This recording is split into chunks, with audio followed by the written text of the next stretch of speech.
24th commission meeting. I'd like you to silence your cell phones, if you will, and we'll be led by Commissioner Barth in the Pledge of Allegiance. I pledge allegiance to the flag of the United States of America and to the republic for which it stands, one nation under God, indivisible, with liberty and justice for all. Thank you, Jeff. Meeting documents are available for anybody's review next to Commissioner Kelly, and if you need a hearing device, Robert's someplace. He is not. No, he isn't. Kent, you'll have to get him from Ken. Sorry. This morning we're going to recognize the employees who are honored by the South Dakota Association of Counties. And I have tons of paperwork here. Is this the one? Nope, that's the service one. Doug, if you'd like to come forward. We have a whole bunch of safety awards. And I'll just read these. We have a gold level and a platinum level, and it says that the employees of Minnehaha County have received the safety benefits incorporated on behalf of South Dakota Municipal League, the WC Fund, which I think is the word comp fund. Now tell me what SDPAA is. South Dakota Public Insurance Alliance. You guys have more acronyms. Well, we received two awards, one the gold level and the other one a platinum level for our wonderful safety records. This was through this year, if I remember right, through 2012 actually. So Doug, congratulations on these safety awards. Thank you. Appreciate your safety, because obviously we don't want to increase our costs by having significant accidents. Now I have a number of awards, and instead of going back and forth a bunch of times, I'm just going to read these.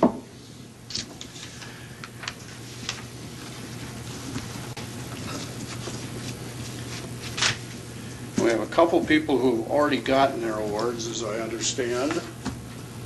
But if you'd come forward and maybe you can just stand in the front, and we'll eventually take your picture probably and give you these gifts. And the first one is to Pat Krupa, Minnehaha County's Veteran Service Award. It says, "It is with respect and appreciation that we recognize your 30 years of dedication, service, and commitment to county government, awarded Monday the 16th of September at the 99th Annual South Dakota County Convention." Congratulations, Pat. Thank you. We'll just have you stand up front, because then you can be embarrassed for a long time. The next award is to John Harris, and I think I saw it, yeah, John, for the Minnehaha County Deputy Sheriff Sergeant. Same responsibilities, if you will. It's respect and appreciation that we recognize your 25 years of dedication, service, and commitment to county government. Thank you, John. Thanks. Then I took it apart before I gave it to you. I'll let you put it together.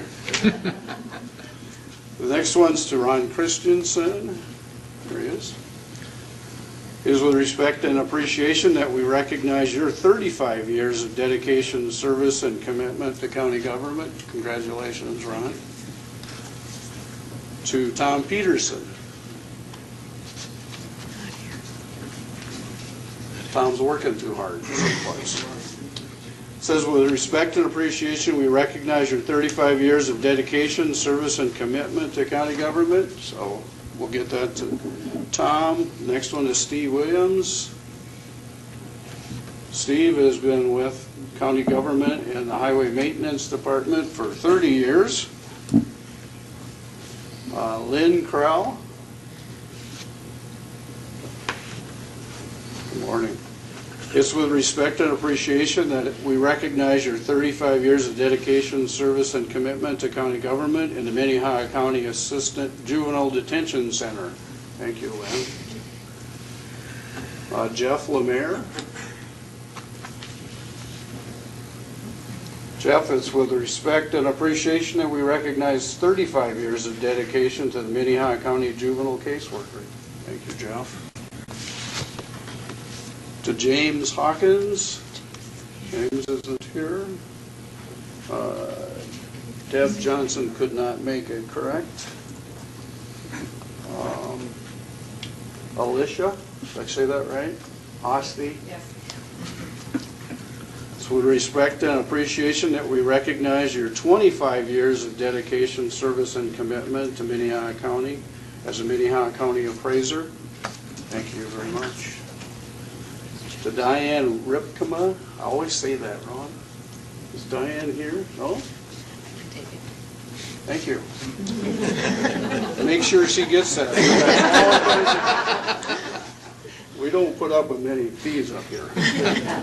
To Cheryl Olson. Cheryl's not here. And last but not least, Norma Erickson. It's with respect and appreciation that we recognize your 40 years of dedication, service, and commitment to Norma Erickson, Minnehaha County Assistant Treasurer. Norma, that's incredible. There are very few people who are in one place for 40 years, and we're very thankful for you. Let's give all of these people a round of applause.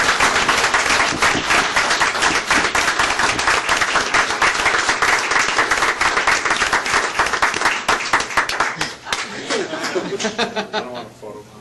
Yeah. One more time. Photo bomb. Thank you. Thank you very much.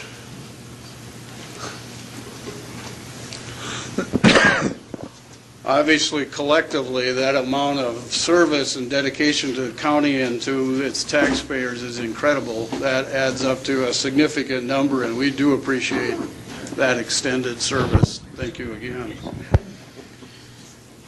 Now we're on to routine business. Item 1 is consider a motion to approve the agenda. So moved. Second? We have a motion and a second to approve the agenda. Are there any changes or corrections? If not, those in favor say aye. Aye. Opposed, nay. Motion unanimously passes. Item 2 is to approve the county commission minutes of September 10th, 2013. Approve the minutes. Second? We have a motion and a second to approve the minutes of 9/10/2013. Any changes or corrections? If not, those in favor say aye. Aye. Those opposed, nay. Motion unanimously passes. Item 3 are bills to be paid in the amount of $912,220.32.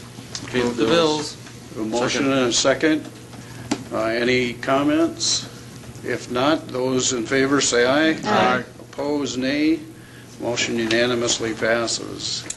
Item 4 are reports. The auditor's account with the county treasurer as of August 31st, 2012. The Register of Deeds official statement of revenue collected during August 2013.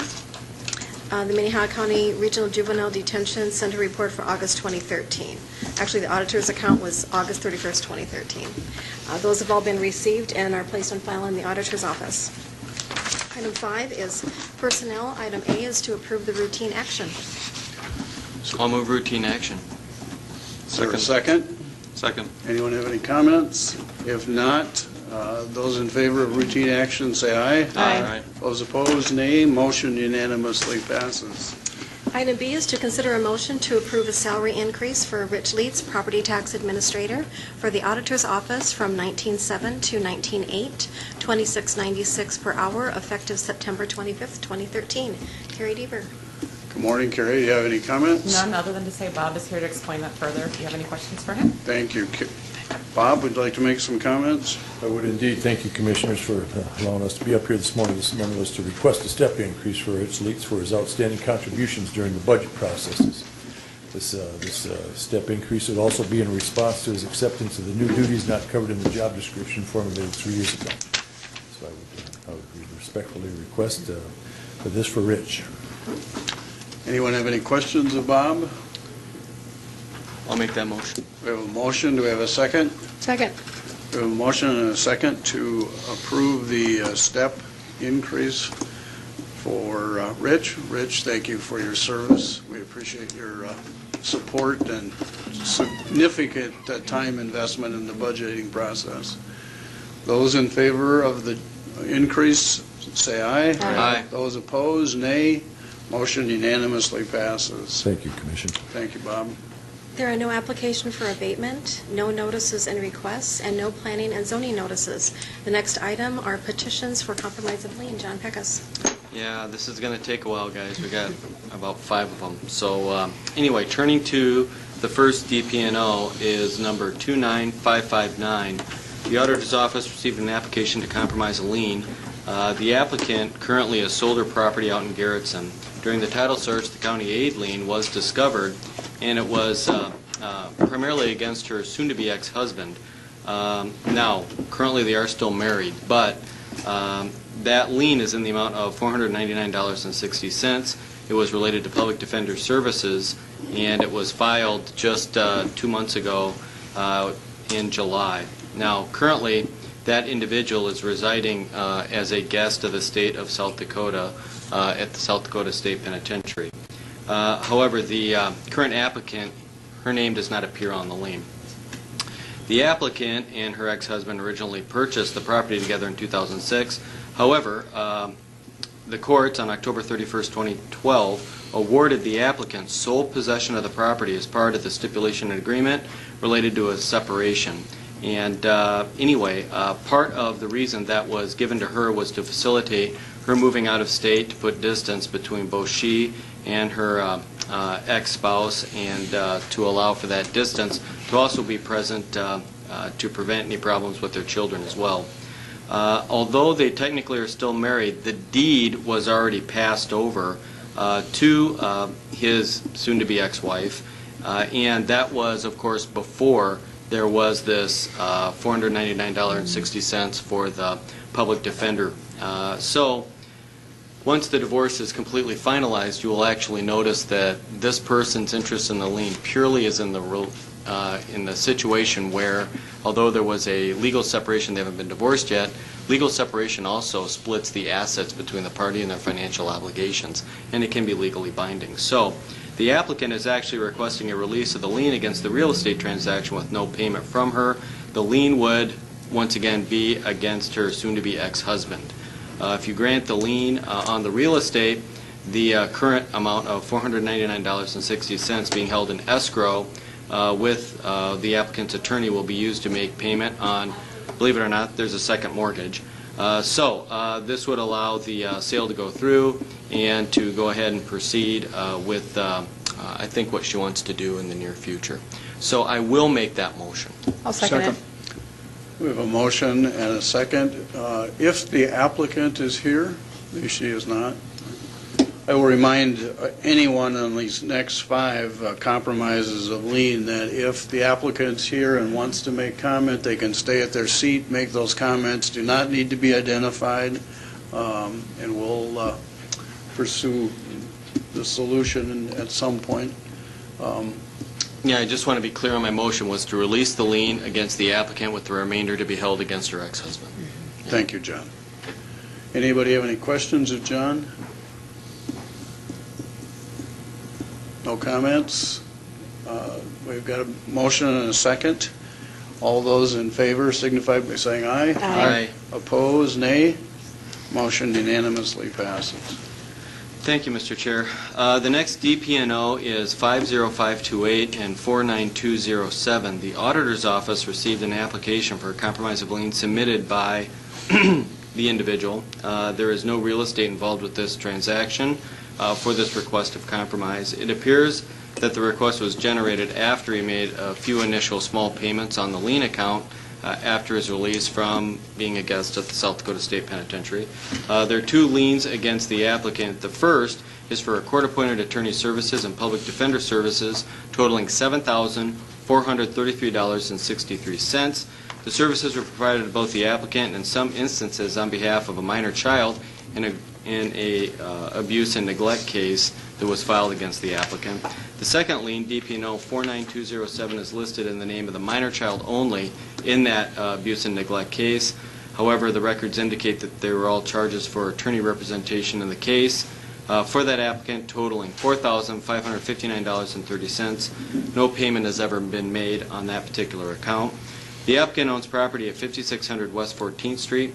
According to the records in the Equalization Office, the property is currently valued at $67,274.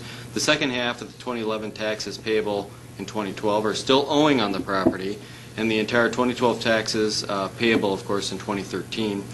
The outstanding balance is $1,886.17. The applicant appears to have a monthly income of $928, primarily from Social Security disability. He lists assets of $69,260, consisting primarily of the value of the real estate. His liabilities are $13,411.80, consisting primarily of the county aid lien of $7,433.63 and the outstanding property tax bill.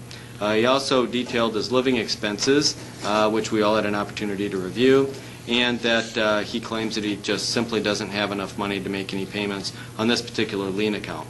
There does not appear to be any monthly mortgage payment, however, listed on his monthly expenses, so it looks like he owns it free and clear. He's requesting a release of the lien in full with no payment of any kind on both liens due to financial hardship. And apparently he will be here today. All right. Well, apparently he also didn't show today. I have several concerns related to this. We have an individual that owns apparently a property free and clear to the tune of well over $50,000. And he has costs that are due and owing related to legal representation, not only for himself but also for his minor child. And I will not make a motion in this case. If someone else wants to do it, you can do it. I would make a motion to deny the request. I'll second that. Okay, we have a motion and a second to deny the request. Does anyone have any comments? I have a question, Mr. Chairman. Yes, go ahead, Jeff. John, why the odd numbers on restitution, so to speak? I mean, people make payments on their liens of $87. What's going on here? I mean, I don't write checks for $87 if I owe $3,000 or something. 87, well, ironically, the only thing I can opine on that is that the magic number for a court-appointed attorney hour is roughly $87+. So I'm just wondering if he feels that he got an hour of work, so he's paying for an hour. That's just my opining off the top of my head, but there's no magic number with 87 other than the fact that that's the number that was set by the Supreme Court. Well, I don't know, am I wrong, Kirsten? It's somewhere in that area. Yeah. But I have no idea I'm sure either. Cindy, that's about the right number, isn't it? It is about the right number, and sometimes a judge will court order them to pay part of their legal fees. Right. So that could be it. Last time I had to opine, my wife gave me chemicals to clean the bathroom.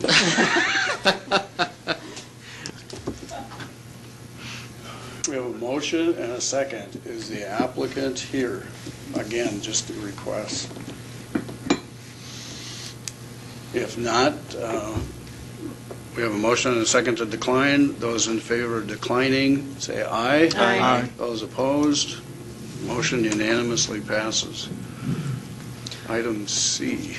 Mr. Chair, I actually, after going through the paperwork on this, I actually represented one of the individuals that currently has a lien that wants to be expurgated. So, although it's not the applicant, it is a person closely related to the applicant, and I'm in naked conflict with being a prior attorney, so I can't have any involvement with this particular lien. So I'll turn it over to Mr. McFarland. Thank you.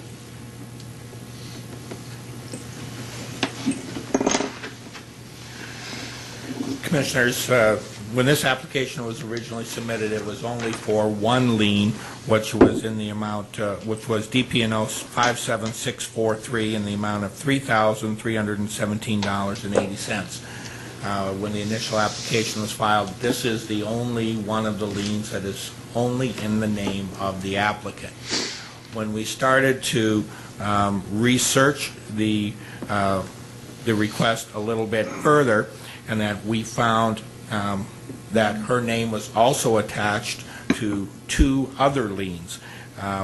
One, DP&O 3790, which was in her name and that of an ex-spouse, and that lien was for $11,069.45. And then we found another lien, DPNO 8484, in the name of the applicant and another individual who we've been unable to determine what the connection there is, but we think it is probably an ex-spouse, and that is for $1,943.40. All three of the liens are for a wide variety of services that range all the way from liens for human services, public defender, court-appointed attorney, services at the South Dakota Human Services Center. So there is quite a long line and a history dating, I believe, all the way back in some instances from 1985 all the way up through the current year. And as we went through that, we could find very little evidence of payment on any kind on these liens, though there were some small ones. Primarily what the applicant is doing, and I think it was generated by the fact that she had received some sort of notice back in December of last year about once another charge went on her lien account. I think that's what spurred the application, and she is just stating that she receives $700 per month in Social Security disability, though she hasn't provided us the documentation to show that, and that she claims she's on a representative payee program through Southeast Behavioral, and she had listed nothing for assets or liabilities on the application. We did ask for some documentation so that we could begin the process of trying to determine whose liens were whose during the periods of marriage, but she couldn't provide us the marriage documents or the divorce documents because of the cost of obtaining those documents, she said, was prohibitive for her. And that, so what she's requesting is a release of all of the liens in full with no payment of any kind on all of the liens that have her name on it due to a financial hardship. And she's just stating that her current monthly income of $700 through the REP payee program at Southeast doesn't give her anything to make payment on these particular liens. So, and in fairness, we didn't do a whole lot of research into DP&O 3790, the one that had the 11,000, to try to figure out who the services were for, because we had no reference as far as the periods of marriage or anything like that to try to figure that out. So, thank you, Ken. Appreciate the extra work on trying to figure this one out. Anyone have any comments or questions? Mr. Chairman, I guess I see this as an incomplete application. If she's not giving us her income taxes or her divorce decree, these kinds of things, and I'm not inclined to favor it at this point.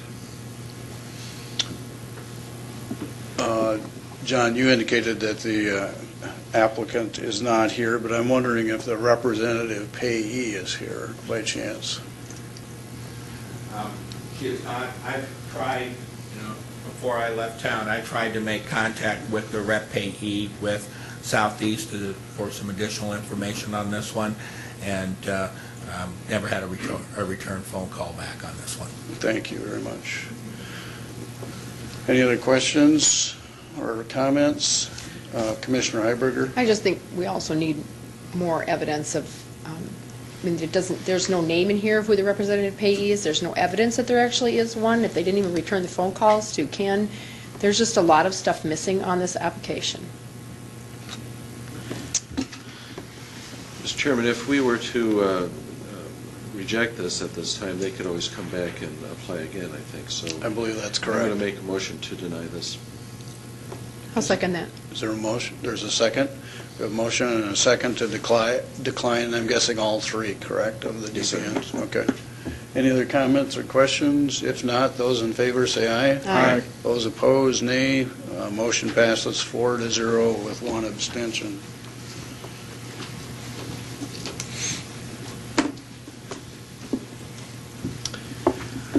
Next, we have DP&O number 45768, and in this particular request, the Amount is in $1,360.30. Currently, the individual is requesting a compromise of lien. It is, well, let's see if I got the right. Yeah, exactly.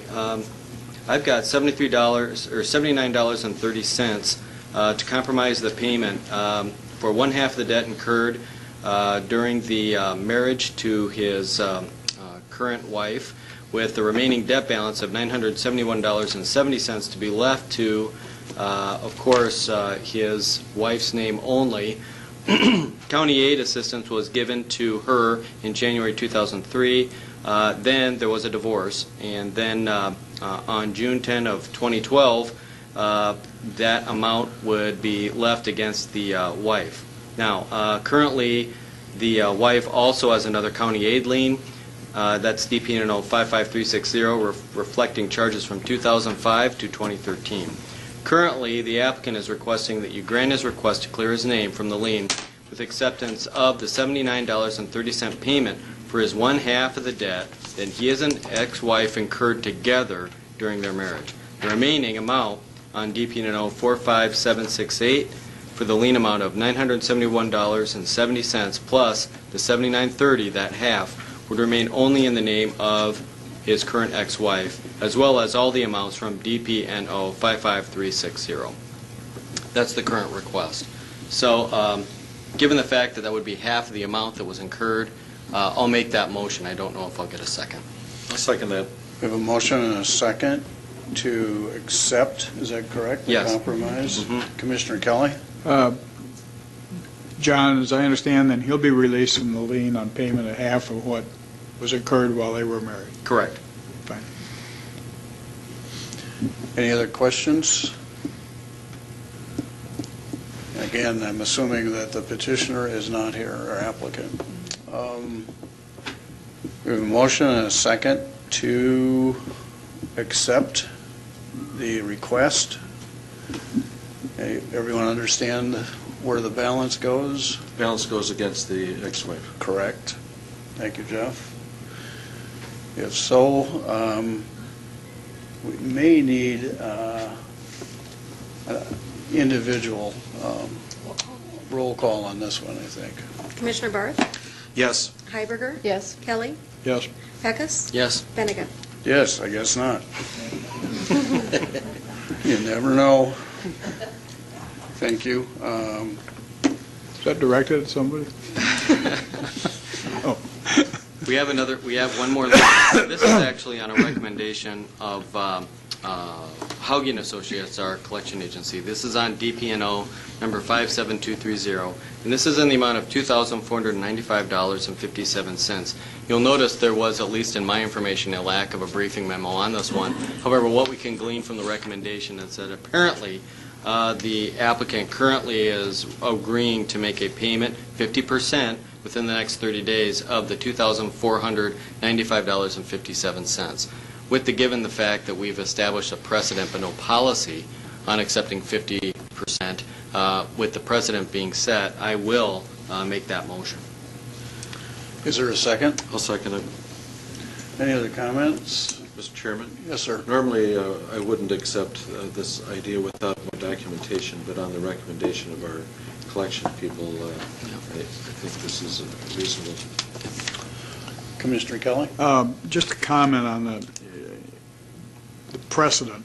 I really think we have to look at these individually and I'm reluctant to call it a precedent because I think there are cases where it's legitimate and there's cases where it's not. Yep. I would like to just follow up on that comment. And Dick, I certainly agree with you on that. The other thing that I think that needs to be noted on this one is that this particular applicant has over $100,000 in medical bills. And to get what we're getting in a settlement probably is the best deal that we'll ever have. So we have a motion and a second to approve the recommendation. Can I comment very briefly? Absolutely.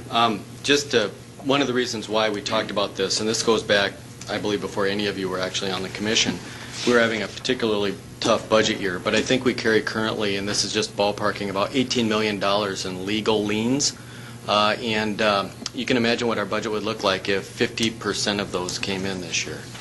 Would we have a budget problem? I mean, it's a fire sale.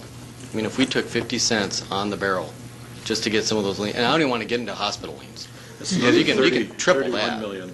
So, I mean, the idea is that, we'll meet you halfway, because wouldn't it be nice to have that money in our coffers? 49 million altogether. Yeah, so I mean, just an observation. The other observation you made is I don't understand when we never had a budget problem. Yeah, exactly. We always have a budget. That's why we have it now. Yeah.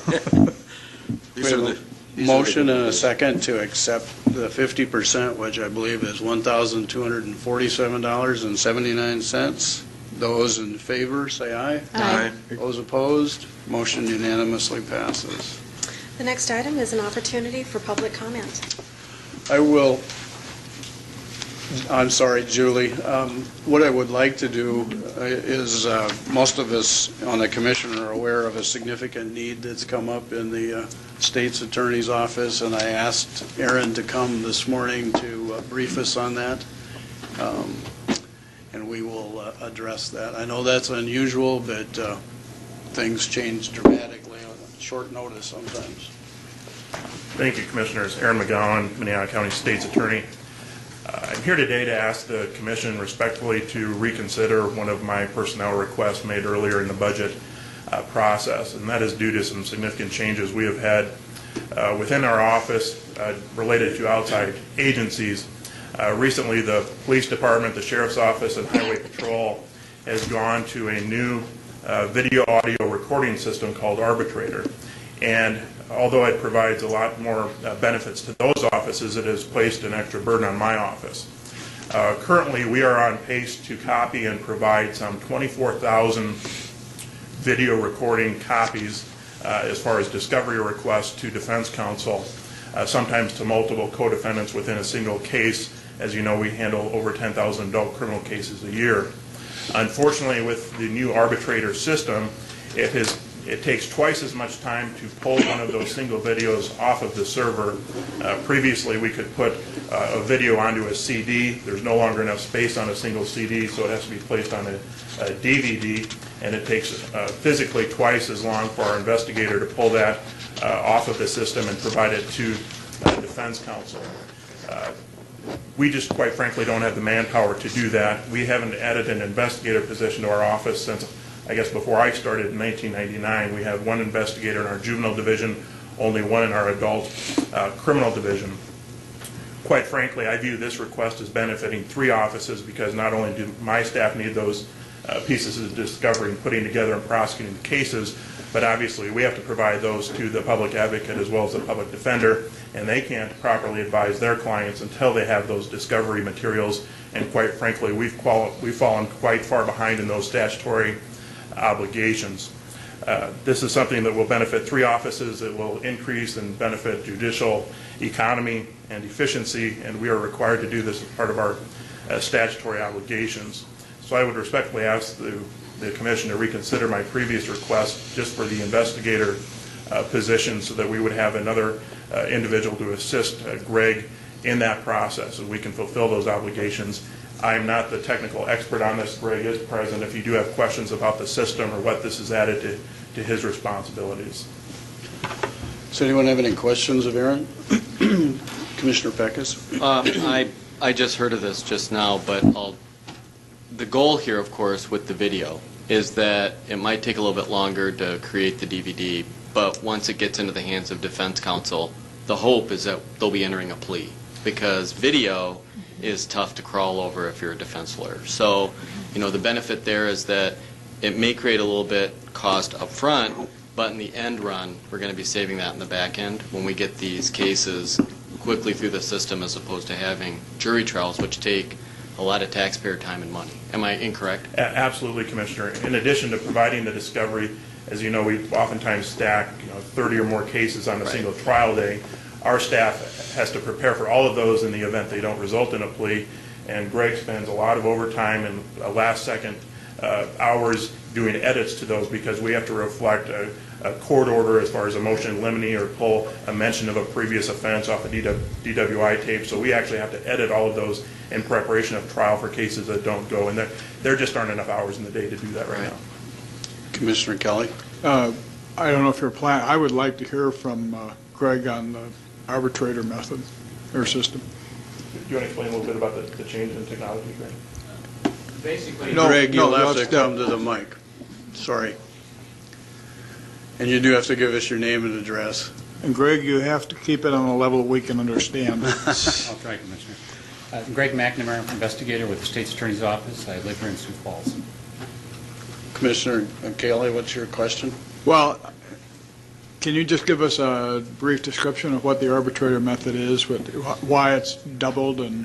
Okay. It's actually a more efficient method. It has a higher quality, higher bit rate than the previous system. It has current update to the software systems that are supplied through Panasonic, which is the vendor that they go through. However, there are 2 video cameras now in the patrol cars, one in the back seat area that keeps an eye on the person being transported as well as the officer up front. Effectively, that doubles the size of the particular videos that we download for the simple reason that instead of 1 camera and an audio track, it has 2 cameras. So the amount of information going on to the DVDs and CDs that we previously burned is now doubled. And the recording system not only has the 2 cameras, but it also has 2 audio tracks. And usually one is for the in-car mic that's inside the patrol car, and the other one is one that the officer wears on his lapel. Now, if there's a 2-man unit, which the police department does have multiple 2-man units, each officer will have a lapel mic. So in some cases, you may have 3 audio tracks. And they each have to be recorded or on a separate channel, yes, transcribed Commissioner. separately. Okay. Other questions? If I might, Aaron, you can verify this, but in our conversation, we've even had a judge who has threatened to dismiss cases unless we could get caught up to speed rather quickly. And frankly, we're seeing again, as we've talked about in our budget hearings, a number of cases have dramatically increased. I don't remember the percentage off the top of my head, but it's become crazy. That's correct, Commissioner. We did have a judge on the record threaten to dismiss if we weren't able to provide all of the videos in a timely manner. I've had homicide cases with over 50 videos, so some of our more time-intensive, more complex cases, it takes a significant amount of time for us to provide the discovery just physically. So it's kind of the perfect storm with our increased felony caseload and the new switch over to arbitrator where there just aren't enough hours to get it out timely. Thank you, Greg, and thank you, Aaron. This is the reason I frankly asked Aaron to come this morning, because this is a significant issue that needs to be addressed, and they're working as hard as they can to keep up, but right now we have an incredible influx. Commissioner Kelly? Well, I know Aaron's got to leave, but I would like to bring this up during old business and old or new, I don't know which, and take action on it today if possible. I think his needs are pretty immediate. And I don't know that we need to wait, do we? Yeah. well, I don't know if can we do it during this I don't know public? why not. I don't know why not. Mr. Chairman, I think that we have to have it as an agenda item before we can take action. Ken?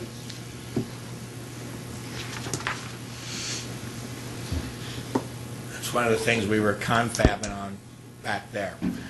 You have a scheduled item to adopt the budget, and that later on in the agenda. And that one of the things, and as you know, we have had some changes, which I've detailed to you, since the time you adopted the provisional budget, and what we're doing, and even from the time that you had the public hearing back in early September. So we do feel that if you do want to incorporate a change into the budget, even beyond what we've done so far, I believe you can do that as long as you take the action on the agenda at that time. So I would say that you will have to wait until you have the action to adopt the budget I'll go through the list of changes that we've done so far from the provisional. If this is one that you want to add, that's all right. Now, we're going to need time. If you approve this, we need to redo the official means of finance and the official budget that each one of you has to sign. Now, this change, if I'm not mistaken, it's in total, it was a $56,002 budget item on that for the cost of the investigator. So we'll have to adjust the budget by that amount, and that as we, before you adopt it, and then you need to give us time to do the means of finance so that you can sign off on as part of the official adoption. Is that a problem? That's not a problem? Okay. We just may not have it for you today to sign, or right away this morning.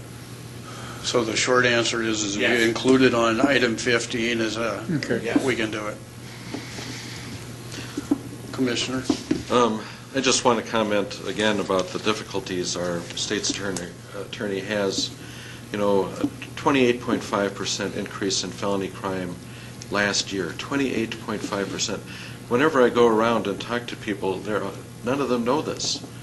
For whatever reason, we're aware of so very many other things, the number of Walmarts coming to town, whatever, but nobody knows that felony crime is up 28.5% last year, and it appears to be up double digits again this year. I guess I would ask our civil attorney if he has any thought on how many are coming up this year. But it's not just drugs, although drugs are serious. There's human trafficking, there's violent attacks, there's, you name it, it runs the whole gamut. Misdemeanor crime is up on a huge level. Our state's attorney has to cope with all of this. A 28.5% increase in felony crime, and we're expecting them to absorb that burden without any additional resources. It's very sad. Thank you, Jeff. Any other comments? Otherwise, we will take this up on item 15. And I think maybe Aaron would like to clarify the Aaron. rise in amounts, just to make sure everyone has the same information. Aaron McGowan, State Attorney.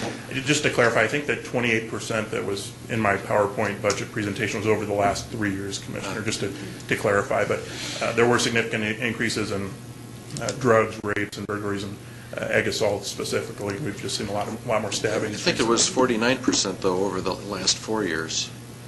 And I'd have to go back and pull the numbers, but it's certainly significant. Okay. Thank you. I think, however, when we have judges who are sending us a message that they're going to dismiss particular cases, we need to move forward to keep our community safe. So, Julie, would you like to come forward? I'm sorry for cutting you off. Thank you. Good morning, Commissioners. Julie Risty, Register of Deeds. I just wanted to take a moment. Earlier in the meeting, of course, we began with the awards to county employees, and through the SDACO, that's the South Dakota Association of County Officials. And I just was every year I look forward to the annual conference because of everything that it provides to county officials. And I just wanted to give you this year just a real brief overview of what the annual conference was this year. It actually offers an opportunity for county officials all across the state of South Dakota to get together and discuss a very long list of important issues affecting counties, such as various financial matters. I mean, there's a very wide array of the tremendous services that counties provide. Varied, very extensive taxation and revenue matters, public assistance, county aid liens, which we discuss every week, election laws, motor vehicle matters, preservation and access of records, veterans programs and human services, highway issues, just to name a few. So there were quite a few folks from our county that were out there to take part in this really important educational process. The SDACO-SDACC conference also helps to provide many of the educational credits necessary for county officials to maintain our certification every year. So that's an extremely important part of the conference. We were fortunate this year to have the National Association of County Officials Executive Director Matt Chase come and speak, which was very interesting. And he really highlighted some of the important issues facing county government and the importance of local county governments across the state having a united voice to go to the National Association, which ultimately affects the lobbying efforts that take place throughout the year in Congress and the Obama administration or whatever administration is in place at the time. In any event, Matt talked about the tax-exempt municipal bonding issue, which is really at the forefront and a real significant concern that we have right now, because Congress is considering making, and I believe he said it was $480 million worth of projects that counties have had over the last several years are now being considered to be taxable by the federal government, which is a huge, tremendous tax burden for county taxpayers. So that is one of the things that NACO is trying to lobby to try to prevent that. And there were other issues, and I know Commissioner Barth attended the conference, and I'll just, in an effort to expedite here, because I know you have a long list of things on your agenda, that's the one thing that's a very serious concern I think that we have. And there were other things that were brought up as well. I attended several very excellent educational presentations that were pertinent to the duties of my office, such as the session by the South Dakota Society of Professional Land Surveyors concerning platting issues, a session concerning long-term preservation and proper handling of the documents that in my office are perpetual, a presentation concerning the Uniform Commercial Code, UCC, filings online through the Secretary of State's office, and there will be a few changes coming that way. A session concerning title abstracting, various land record issues, the importance of microfilm in a digital world. As we're moving ahead with a lot of digitization, we have to be careful not to lose the integrity of the preservation process, and that's extremely important. And then, of course, there was the participation in discussions concerning potential changes to various state laws that we may be taking part in this next legislative session. So all in all, it was a great opportunity to be able to attend the conference, and I just wanted to give you a brief overview through my eyes and just let you know how much I appreciate being able to attend it every year. So thank you very much. Thank you, Julie. Does anyone have any questions of Julie? Thank you. Any other public comments on items outside of the agenda? If not, we'll move on to item 10. Item 10 under regular business is a hearing to consider an application for a special event malt beverage license and wine license for the retreat at Pointers Ridge for a fundraiser event on October 5th, 2013. The auditor's office has received those applications, and they have been forwarded on to the Sheriff's Department, State's Attorney's Office, and the Planning Department, and there were no objections reported. And Deb Klebanoff has been patiently waiting to answer any questions that the Commission may have regarding the fundraiser or the applications. Thank you, Cindy. Deb, do you have any comments you'd like to make?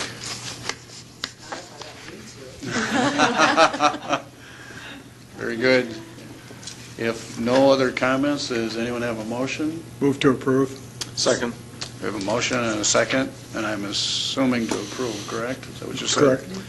To approve the application for the October 5th event. Those in favor say aye. Aye. Those opposed, nay. Motion unanimously passes. Thank you for coming. Item number 11 is to consider recommendation to reject submitted bid for project MC50-300-118-1, low slump concrete overlay on structure on County Highway 109, 2 miles south and 1 mile west of Garrison, and consider authorizing the auditor to republish the notice to bidders at a later date. DJ Boothie.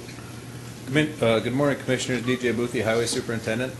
On September 11th, pursuant to your authorization, we advertised, or we let bids for this low slump overlay project, and we quickly found out late this summer that contractors were very, very, very busy. in and around Sioux Falls and the metropolitan area. Private work, especially with developments, has really ramped up, and public work has absolutely not slowed down. And so contractors are very busy. We had a bid estimate, an engineer's estimate of just over $201,000, and the bid for this project came in at $316,586.61, well over the bid estimate. And so what we would like to do and would like to request today is to reject this bid, and we will look at re-advertising it sometime over the winter time and for the construction project next spring or early summer. We feel like we've received much more favorable bids next year. Thank you, DJ. Does anyone have any questions of DJ? DJ, you only had the one bid, is that correct? That's correct, and that's more than likely, from what I understand, the construction method. There's a couple different overlay types that you can do on a bridge, and there's two contractors somewhat locally that do those overlays, and one is a low slump overlay, and one of them is a different type of epoxy chip seal overlay. And the two contractors each specialize in that their own type of overlay, and so if we bid one or the other, we're only going to be receiving one bid unless it's a regional contractor that bids it, and these bridges just aren't big enough to attract a small or a larger contractor. Okay, thank you. Is there a motion? Motion to approve. To approve the rejection? Rejection. Is there a second? I'll second. We have a motion and a second to approve the rejection and rebid it.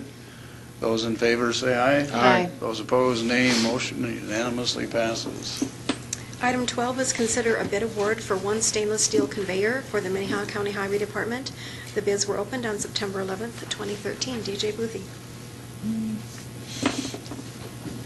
Morning, Commissioners. Again, DJ Boothie. This bid award is for a piece of machinery that we had budgeted in our long-range plan for this year.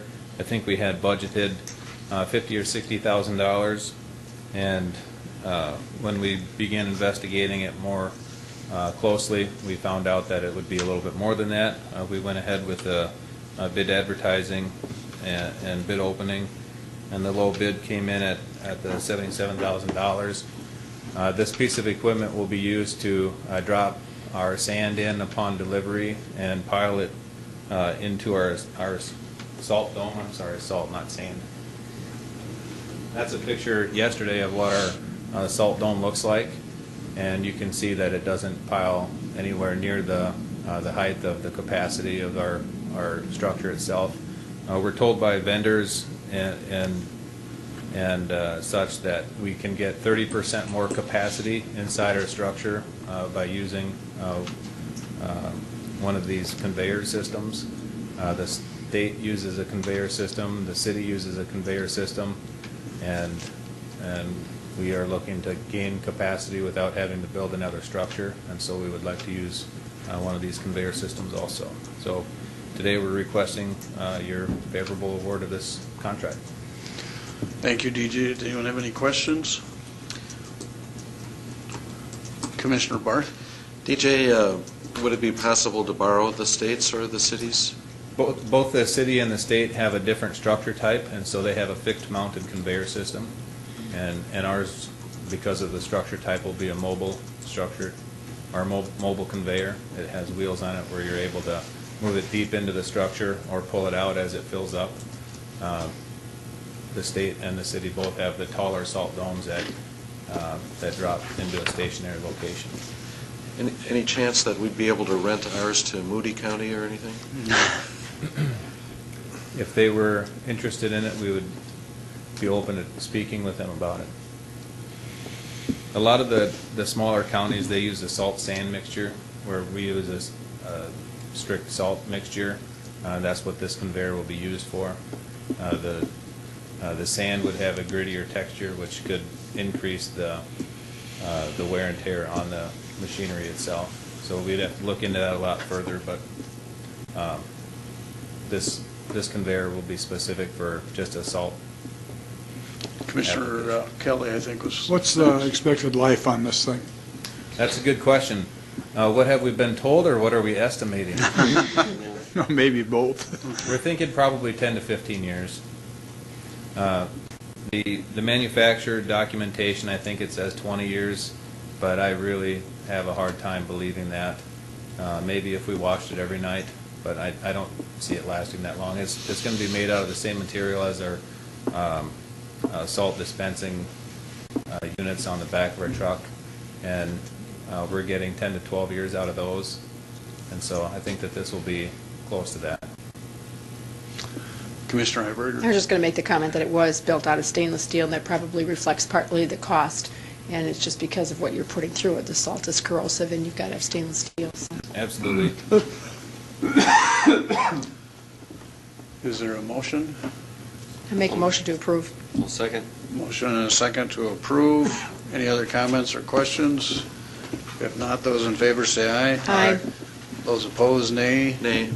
We have one nay vote. Motion is approved 4-1. Item 13. Is to authorize the chairman to sign a preliminary engineering agreement with Civil Design, Inc. to replace bridge number 50-289-060 located 4 miles west of Sherman on County Highway 114. DJ Booth, Shannon Schultz.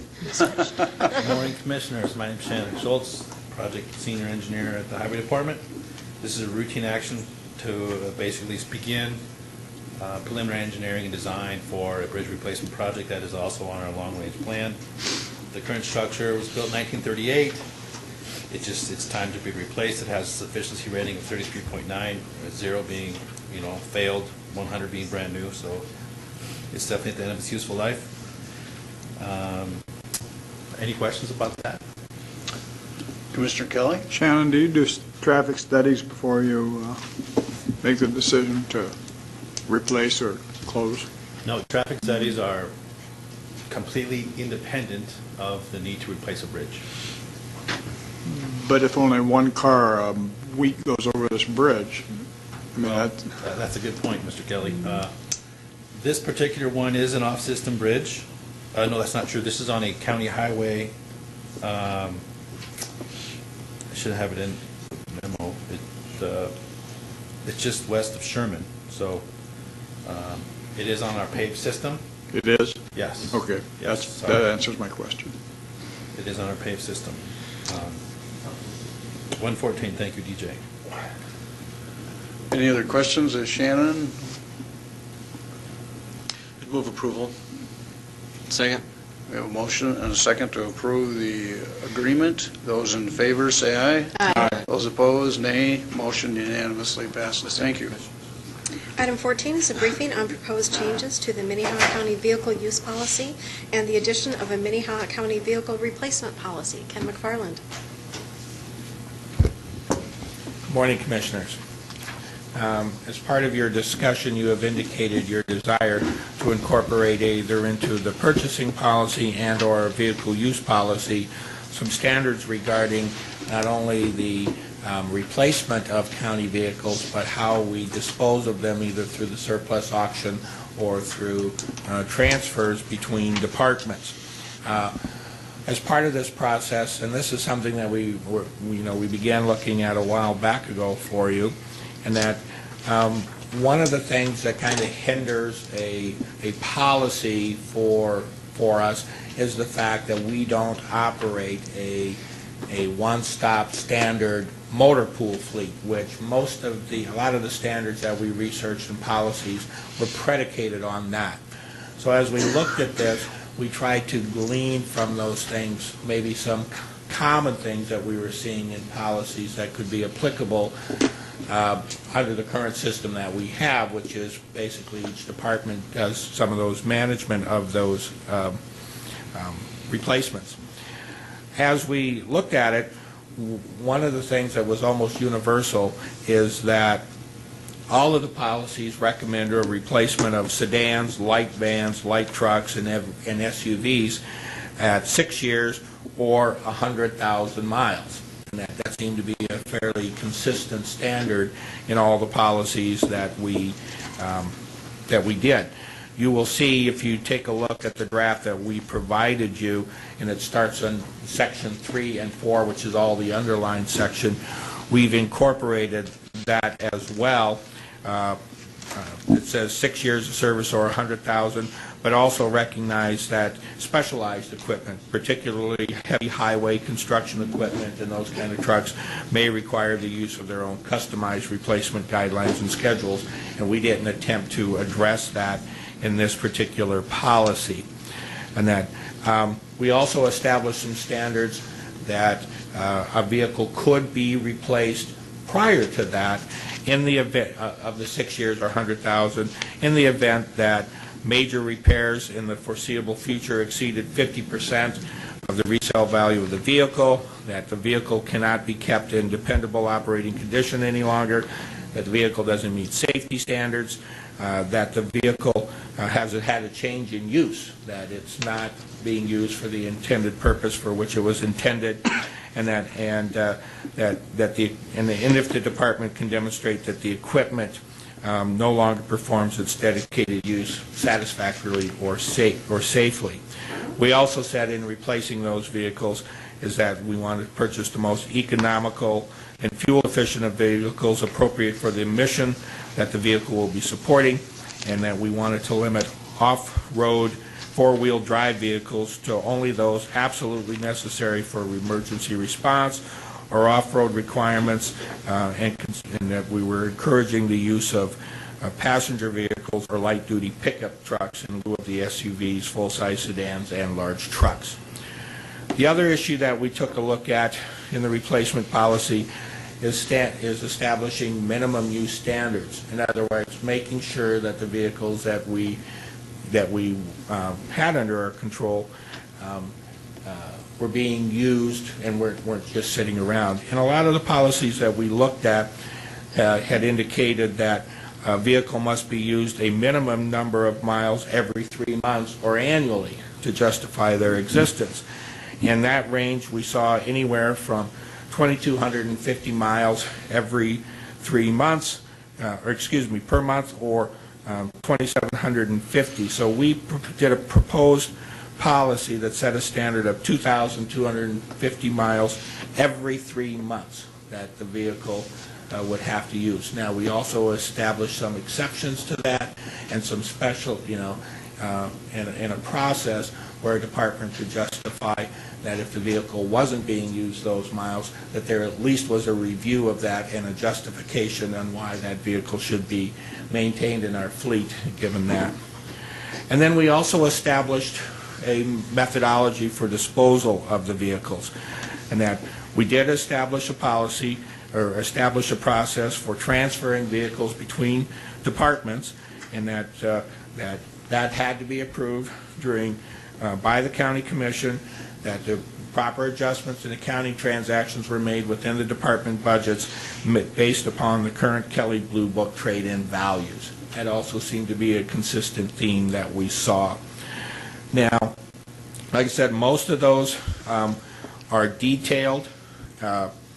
All the changes that we're proposing are detailed in sections 3 and 4 of the policy. As I look at this, I'm not sure that we would put section 3 and 4 in the employee manual as much as we would probably put it in the department head policies and procedures manual and so section 3 and 4 could basically stand on their own.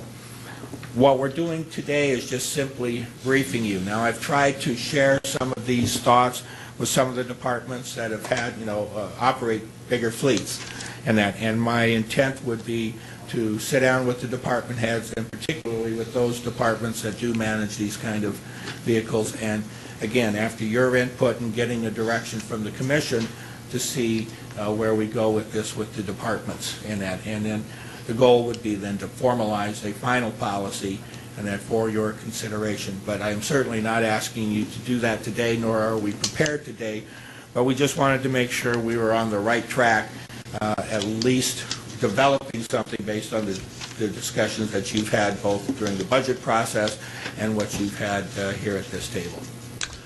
Thank you, Ken. And thank you for your work in reviewing this. Oh, can I add one other piece of information? I'm sorry.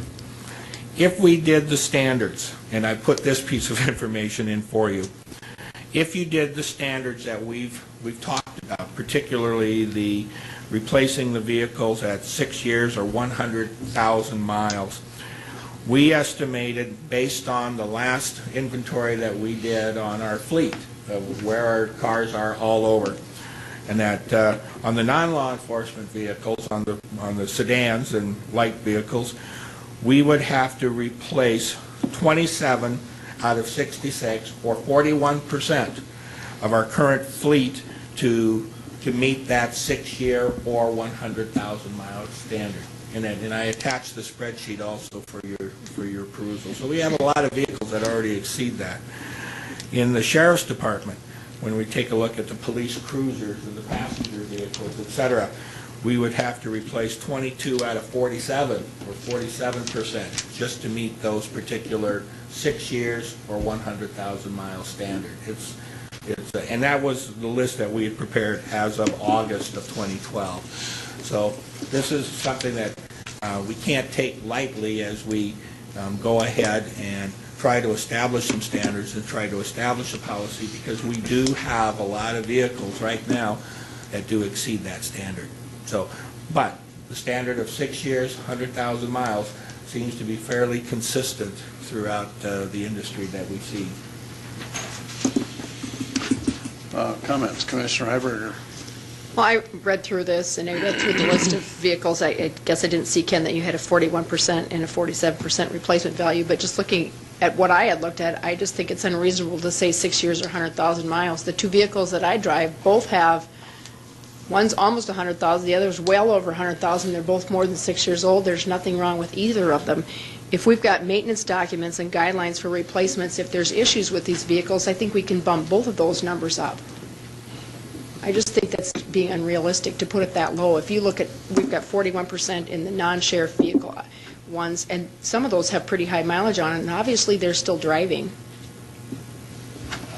And again, we just simply, Yeah, I know. we're taking a look at what the research told us on all the policies that we were looking at. And again, part of this is predicated, and I want to stress that, part of this is predicated upon outfits and organizations that have one fleet management person or department that manages all of them, not the differences that we see with each department. Any other comments, Commissioner Kelly?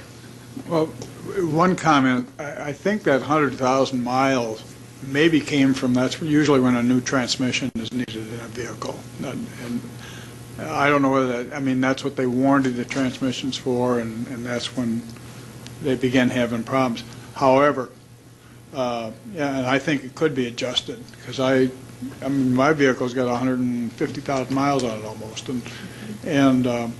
but I think I think this is a great policy, and I think we ought to institute it over a 4-year period. So that right now we're not committed to buying 27 or 30 new vehicles. And I think you need to exclude completely, and Mike's probably going to talk about this, but a police car is a different animal. And I think the emergency vehicles have got to have some sort of different policy.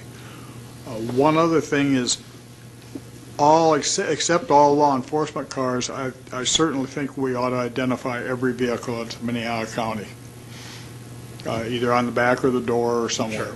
But otherwise, it's great. Other comments? If not, we'll go to the department heads, and obviously Sheriff Milstead. Well, I appreciate the fact that Ken mentioned that it's work in progress and that it's something that we'll have an opportunity to have input on as we build it, and that's the discussions that Ken and I had. In particular, I don't want to replace all those cars.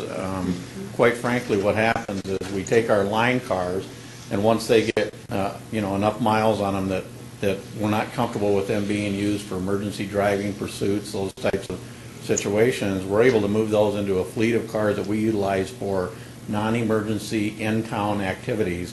Example being civil process service. Another example would be that I need to have a number of vehicles available for jail transports, because today, for example, I might have 2 dental appointments. I may have one that has to go to an x-ray, and then one that has to go to the doctor, all about the same time. So we maintain some of those older cars with a lot of miles on them because they're going to drive, across town.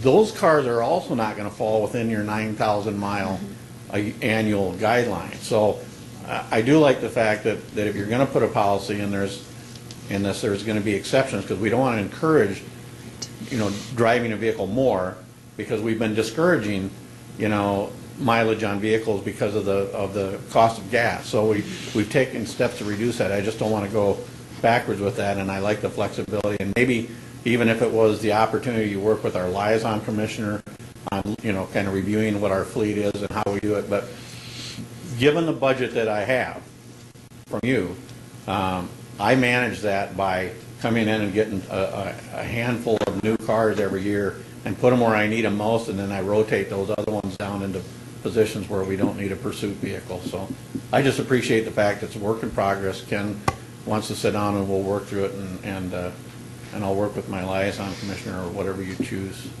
on this issue. Thank you. Thank you, Mike. Commissioner? Mike, I think Jeff has a question.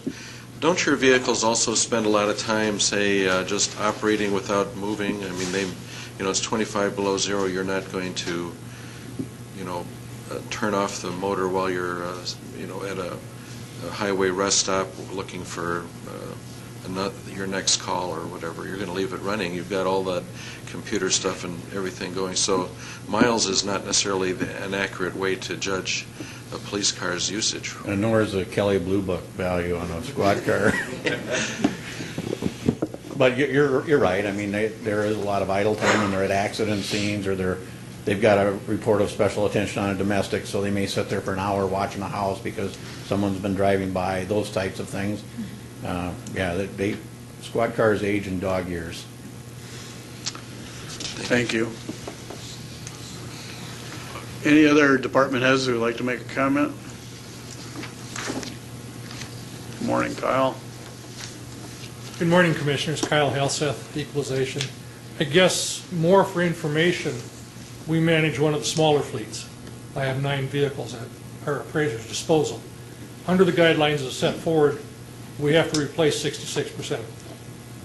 6 of them are well over 140, 150,000 miles. Some of them are even 14, 15 years old. So it's going to be interesting to implement this. I agree with Commissioner Kelly, we have to do it over a lengthy period, but it's a good start. Well, as Ken said, this is a rough draft, and we have to have a policy, frankly, and I'm the one that started this process because, frankly, we can't do it based on the best sales pitch and the most emotion, and I'm not criticizing what's already been brought up, but our numbers are black and white, and everybody's got needs, and we got a budget we have to live with. So this is a starting point. It's a draft. We're not going to implement it the way it is. I'm confident there will be changes. And we want everybody's input. I mean, that's the reason for calling it a briefing on proposed changes. I think over the next few months that we'll have opportunities to refine this. How it's implemented is going to have a budget impact, so that needs to be addressed. So this is more than just a work in a process. It's going to be a long conversation about trying to meet the needs of all the department heads and still meeting our budget requirements. And I appreciate your comments, and some people will be affected more than others. That's just the way policies are implemented. But thank you for your input. Anyone else? DJ, would you like to make a comment? I'd just like to echo what the other guys said, that I appreciate, the Highway Department appreciates that there is a draft policy available and that we're working towards having a policy. One thing that I would just like to state that maybe there should be some consideration for some flexibility. We have probably a half a dozen vehicles that it's really important that they get ran into the ground until they're not worth a dime, just because of the way that they're treated out on some of the crews and the way that they get dirty and asphalt in them, and it would be a shame to do that to a vehicle that's 90,000 miles that still has $10,000 worth of value to it. So There's definitely a certain number of vehicles that we have that are at the last end of their life, but we want to keep those and continue using them. So that's the only comment that I have. Do you want an exception on the Ford Ranger pickup that's got 958,957 I think that's an error. I think that's an error. How do we write a policy that for that? That vehicle must be sitting in the graveyard somewhere out there. We do have a county museum. We were just looking at some of our Ford tractors yesterday, and it got brought up that we should give them to the museum too. Call Detroit. Tell them we're still using it. We'll take pictures. Other comments from department heads? Thank you for your input. And as Ken suggested, he will be visiting each of the department heads individually to talk about the needs and suggestions that you have before it comes back for another conversation with some changes. And Commissioner Heiberger has talked about the 100,000-mile issue. And this has been very helpful, for me, particularly to kind of get a flavor of where the commission wants to go on some of this so that we can have that discussion with the department heads and see what we can incorporate. So appreciate that. Thank you for your work. Any other comments before we go to item 15? If not, item 15. Consider a motion to adopt the final FY 2014 Minnehaha County budget. Ken McFarland. Based on your conversation that you had earlier today, I'm going to adjust my presentation just a little bit. And that prior to any of your consideration of Aaron McGowan's request, and that the final budget for Minnehaha County would be $68,735,520. And that if you are inclined to support, and thanks to Darlene's hard work, and we've incorporated all the documents that we need. But if you were to incorporate Aaron's request, that would increase the budget to $68,791,522. That is an add of approximately $56,002 to the budget. Now, if you do that, and this is one of the things I want to point out because this has been important to you, but obviously the question will come, where do we find it? Where do we get the money? All right. Prior to Aaron's request, the cash applied number, which you have indicated that you've always wanted to keep, right at 3 or under, our cash applied in the general fund was at $2,961,330. If you approve this the way we've got it done, this would reset cash applied at $3,020,132. So it's just slightly above that $3 million threshold that you had considered important to you. Now, prior to this request, some of the changes that we've incorporated since the provisional, again, prior to this we were having an increase of $64,000, and that was primarily to reflect and to get our most accurate count we could based on payroll changes that we were seeing, with people moving in, moving out, readjusting the budgets, and and accounting for any benefit changes. The other thing that we had to do, of course, is readjust some of it, or some of our revenue calculations. We had to change the DOC contract for the offices upstairs because that wasn't going to be in our mix anymore. And we had to do a recalculation for our essentially assessed properties once we got that information from the Department of Revenue. And we had to, of course, wait for the confirmation that what they were going to allow us for a new growth calculation, which went from 1.92% down to 1.88%. So all of those changes, and that we were coming in with you with a increase based primarily on payroll and decrease in revenues of $64,119. Aaron's request, of course, boosts that up by that $56,002. But if you're inclined to do that, we do have the Total budget would be $68,791,552. Darlene has calculated, and we have all the related supporting budget documents ready for your signature if you are inclined to consider that request. Otherwise, you can sign the ones that are in front of you if you are not inclined to consider the request. Any questions of Ken, Commissioner Kelly? Ken, when the growth in Sioux Falls has exploded in the last year and a half, couple of years, when are we going to see the results of that? When are we going to start seeing more tax dollars? And I realize there's quite a delay there. There is. I mean, right now, what we're collecting, remember, you're collecting on the 2012 taxes due and payable in 2013, and the 2012 taxes are based on assessments that were the legal assessment date of November 1 of 2011, I believe, or 2010. So you've always got a delay. And so I anticipate next year we should see more of a growth and a boom in our valuations and in our new growth calculations. So in November 1st, we're so far behind. In November 1st, they'll go out and do the assessments. November 1st. And those will be for 2014 taxes, is that correct? 2015 taxes, so, well, that's 2014 payable in 15, is that correct? Correct. Okay.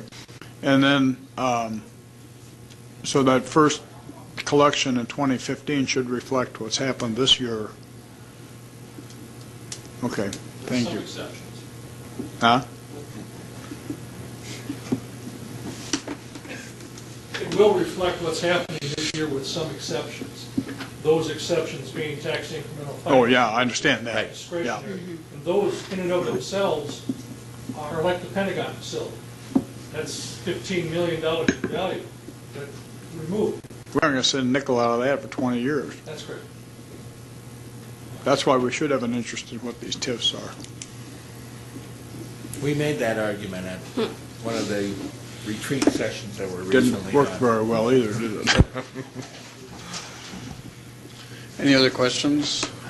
I also will respond to the growth issue. And if you look at the growth issue, a lot of it's come in healthcare and education, which if you compare, there's not any revenue generated. Obviously, there's more rooftops, but 57th Street South is where you see a lot of that growth, and that's all going to Lincoln County.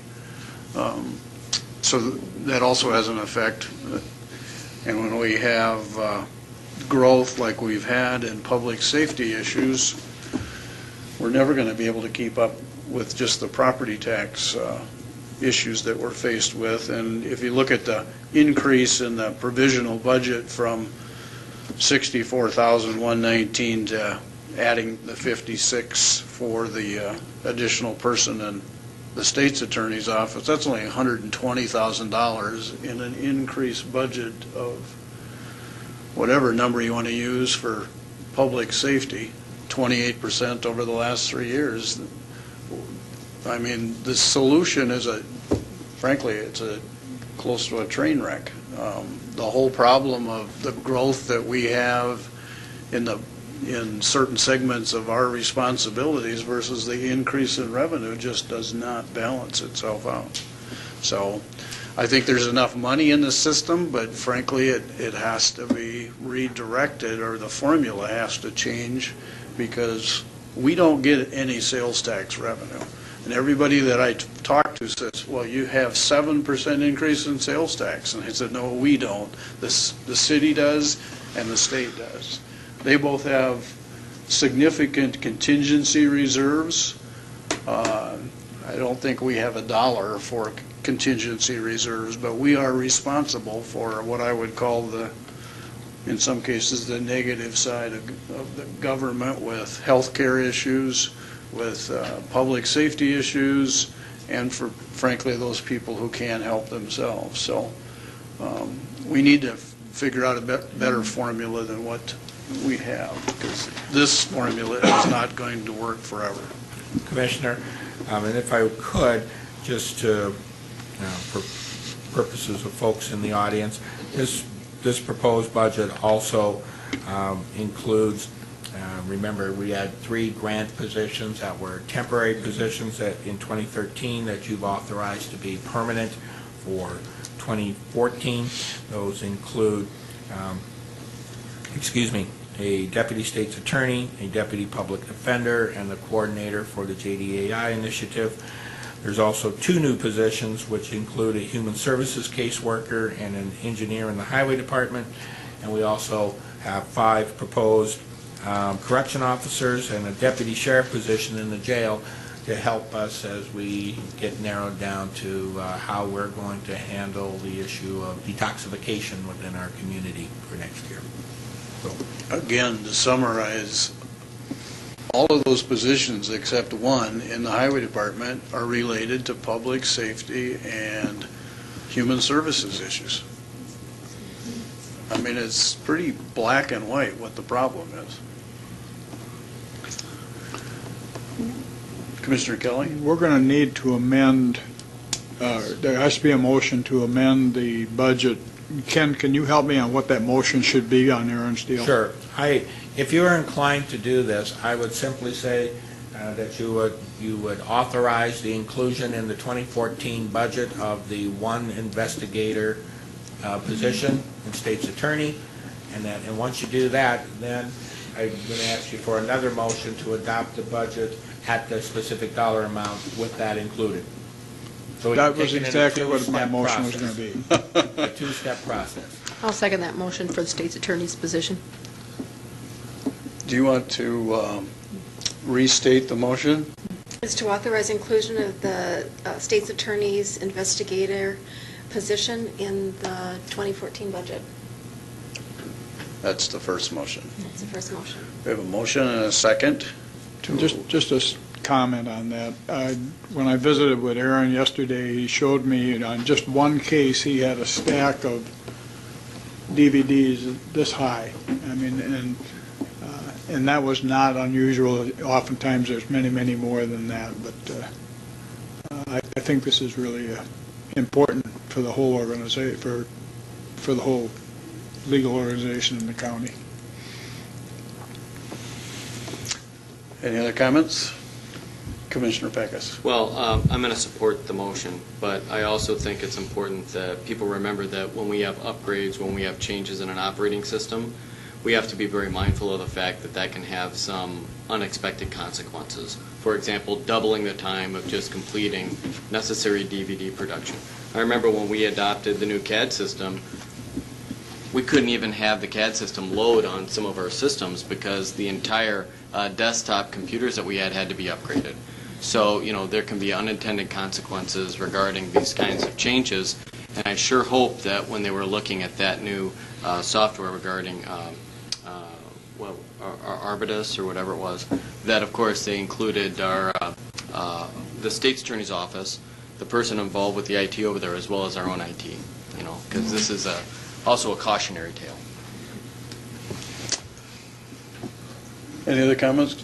Kirsten? And just to be clear, that was the addition, that was a change in systems adopted by city. Right. So, exactly. Just so everyone's clear about that and that responsibility falling to the state's attorney's office. Right. I'd like to make a comment on that too, where I think you already are.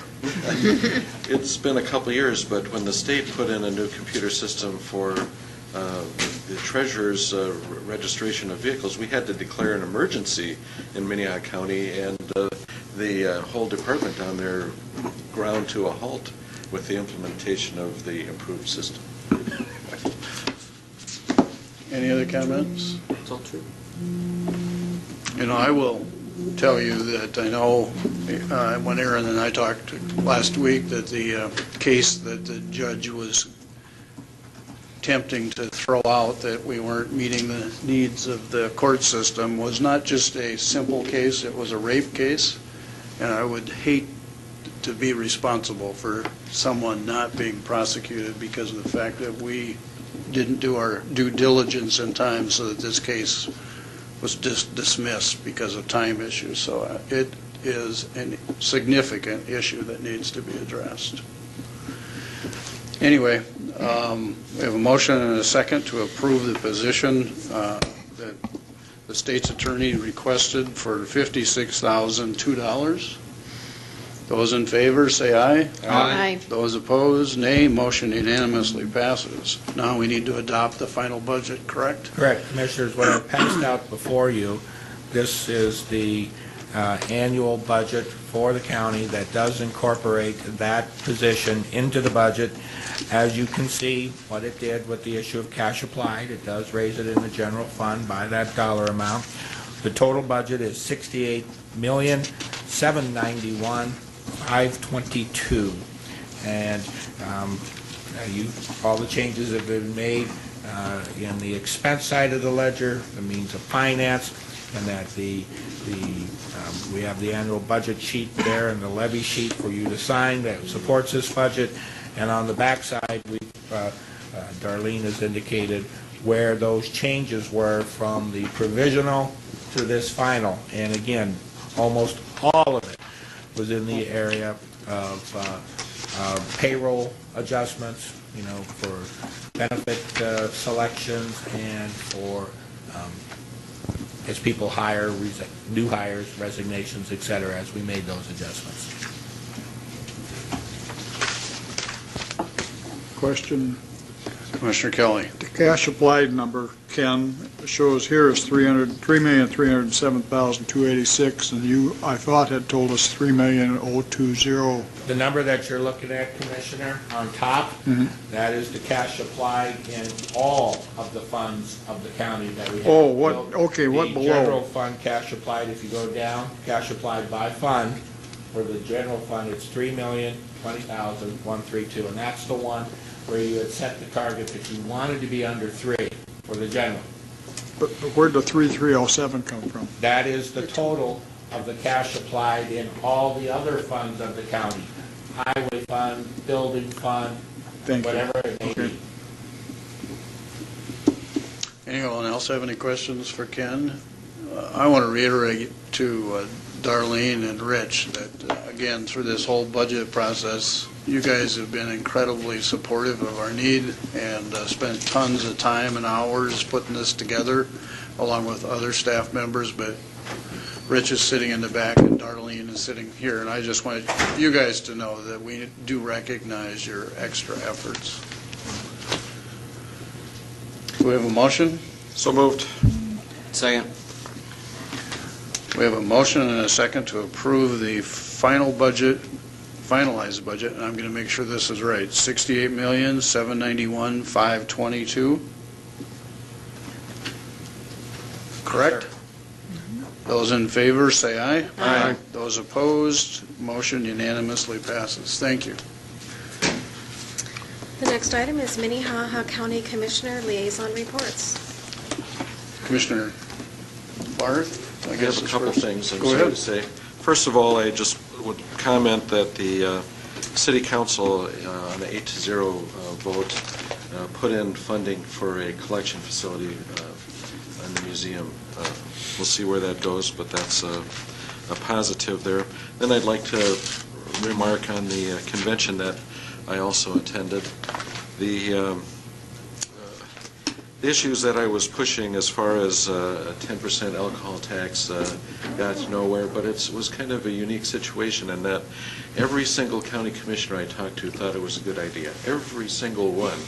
However, none of them were willing to bring it forward because their comment was, we've tried it so many times. Well, the fact is, we tried it in 2007, and 3 days into the legislative session, we dropped it with the idea of doing a petition. Well, in those days, Ken made us stand outside collecting signatures, and it was like, 15 degrees, and I'm trying to get someone to sign a petition to raise taxes. It was tough. But we really have not tried it every year. Yes, there's been proposals brought to the state convention every year, but they've been killed every year. 2008, 2009, 2010, 2011, 2012, now 2013, and they couldn't go for it. But I did pursue it all the way to the very last day on the floor session, and required a majority vote to bring it back for discussion. And I think maybe 5 out of the 30 counties voted with me. The only one I know for sure was Pennington County that voted with me on that. Then I made my second proposal, which was to not raise taxes, but to change the take on the existing taxes with 37% going to the counties. And that required a 2/3 vote to adjust. And I noticed that Bennett County voted with me on that one as well as Pennington, but we were far from having the 2/3 to bring it off the floor. So they were killed immediately. I would say also that, again, everyone thought it was a great idea. They just couldn't bring themselves to make the effort. Pennington County did suggest that we meet together sometime, and because our interests are not necessarily the same as every other county. And Bennett County today is facing a vote on their opt-out. So if you're from Bennett County, make sure to go vote today. Basically, I would say that was, I could have used some more commissioners out there. You know, when I would speak, then 5 other people would speak, and I gave it my best shot, I really did. Thank you, Jeff.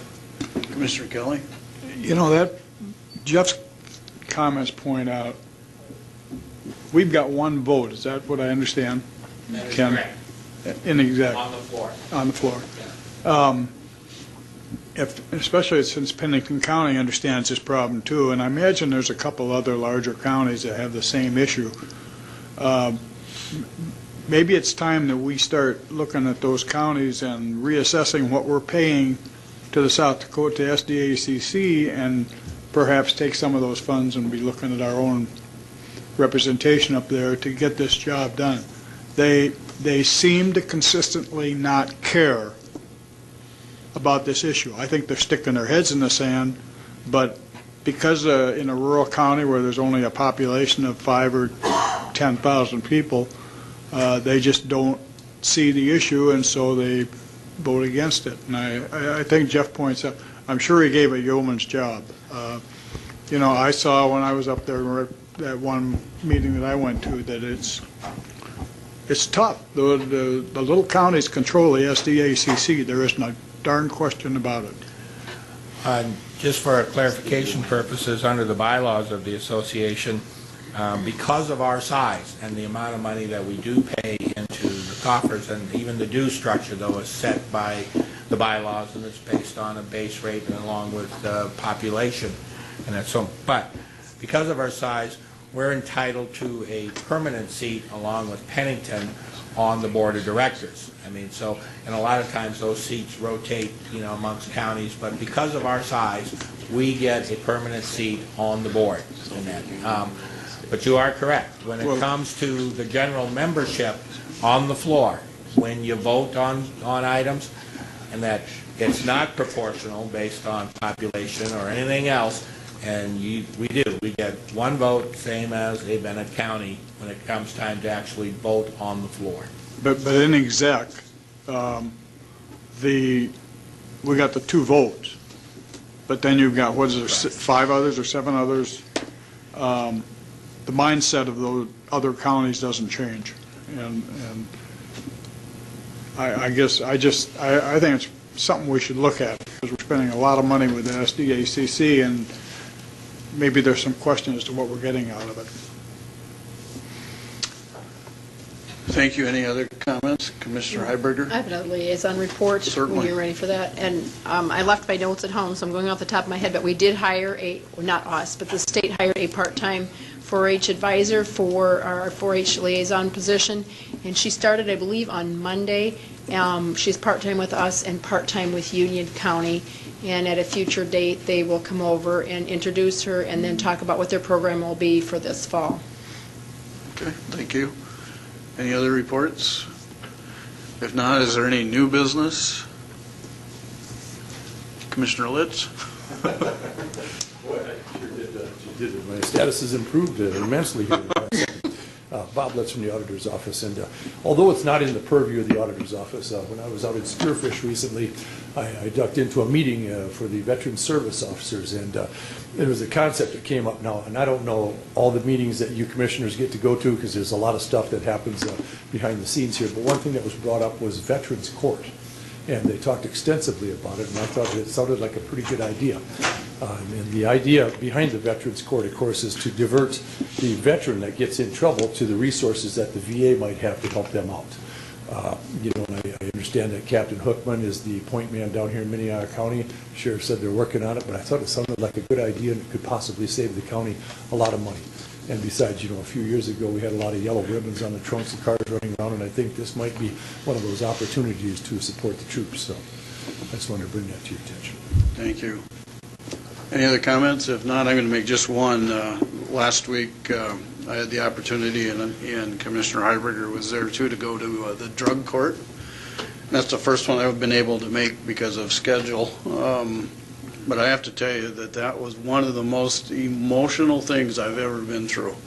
Those 4 people, young people, who were in drug court, who passed, if you will, and some of them had been sober or whatever for as many as 600 days, all gave testimonials that, I don't know about Cindy, but I had a tough time keeping it together because, frankly, their backgrounds and what was going on in their life before they got into the system, if you will, and were headed for prison was incredible. One young lady that I won't name, obviously, talked about growing up in Mitchell, and she had I don't know what you call it, a media presentation or whatever of her life before she came into the system, and took pictures of parks, of where she slept, took pictures of dumpsters where she ate, and she was extremely talented young lady. In fact, a couple of the people talked about her creative writing skills,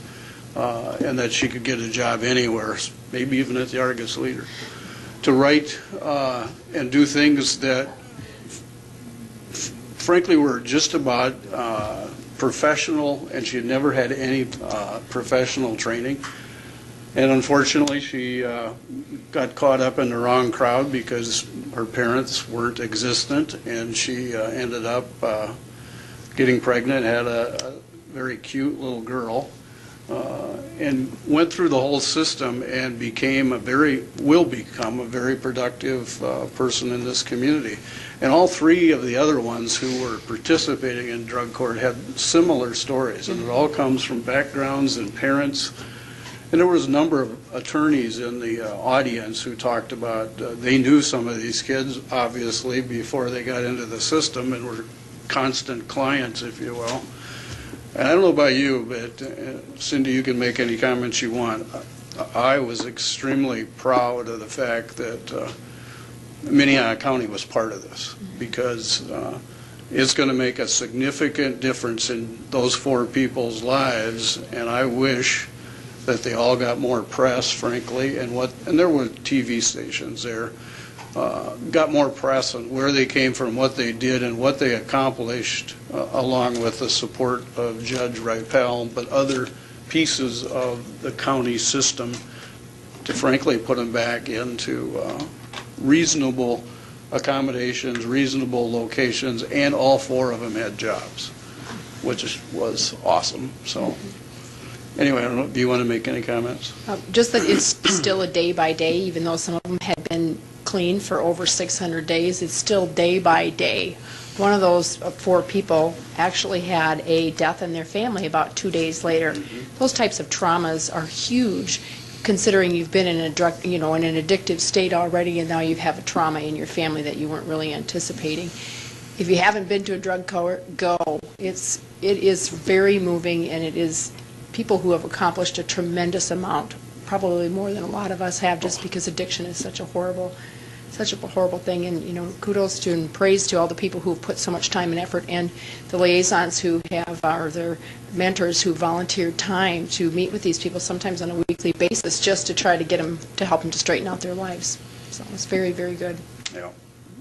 I'm glad you mentioned the mentor. One of the young man, it was one 3 women and 1 male, but he mentioned a lot about what his mentor meant to him, because if it wouldn't have been for the mentor who literally got him back on his feet and was there for every hill he had to climb or every time he fell backwards, he probably would have went to prison. And this gentleman spent an incredible amount of time making sure that this young man stayed on track, and after many, many months, he made it through the system.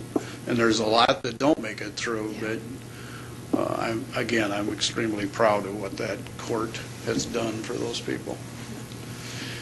Makes putting up with some of the other stuff tolerable. Anyway, any other new business? Shannon? Old business? We'll go to old business. Any old business? Again, good morning, Commissioner. Shannon Schultz with the Department of Highways. On September 3rd, this commission granted the permission to solicit informal bids as an emergency project to repair shoulders along Highway 42. As you recall, Highway 42 is the only 3 miles of concrete we have in our county between Sioux Falls and Brandon. And we did some concrete repairs. The heavy trucks did not follow the detour signs. They continued to go through the project and deteriorated our shoulders. So then we got permission from the commission to fix our shoulders. However, we got no bids received. Mr. Boothie indicated earlier that contractor is busy this time of summer, and again, this just kind of reinforces the fact that there's no interest in taking on new work. So I will say the good news is the shoulders are being repaired, and I'm told by Mr. Boothie that they'll be done today. So we did that with our own forces, and of course it caused delays or perhaps staving off some other work that had been committed to, but nevertheless it needed to be done, and it got done. So that is the conclusion of the business. Thank you, Shannon. Thank you, DJ, for getting that done. What's the life expectancy, frankly, of doing it ourselves? Yeah. Well, they never get driven on, so really the only deterioration comes from Mother Nature, and that's probably perhaps there's 2 inches of asphalt out there that got deteriorated. We're putting basically a patch on the parts that got deteriorated, so as long as they don't get driven on, probably as long as the concrete's going to last, which is probably about 12 to 15 years with the recent repairs done to the concrete. Commissioner Kelly? Why can we not go back against the drivers that were causing this? Enforcement, Mr. Kelly. We saw the trucks going through our route. We requested law enforcement and sheriff's department to show up, which they did do. I have not learned if any citations were written, and that's, I guess if you want to you give the highway department authority to take pictures and send them to the sheriff's department for ticketing. I don't know how you could post a sheriff's department or patrol car on each end of the project and anybody who enters the project, but that's no different than speeding signs or. Well, were they in violation when they were doing it? Yes, they were not following. Well, they're not black and white signs. Mr. Booth, you can help me out here. Black and white is enforceable. That is ticketable offenses. The orange and yellow signs are advisory, but I think construction detours are ticketable.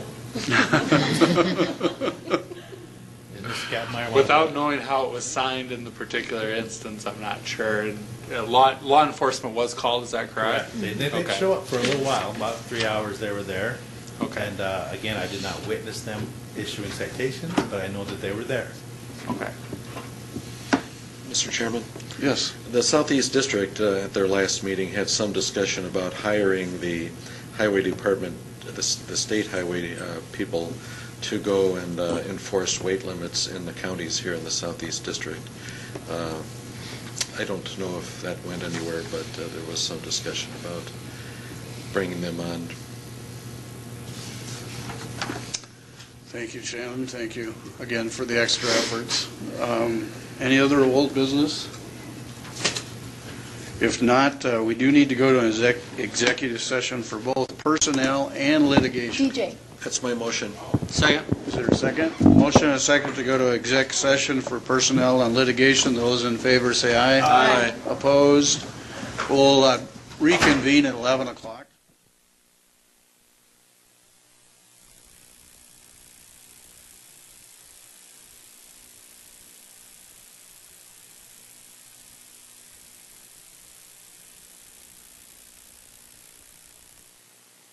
is still that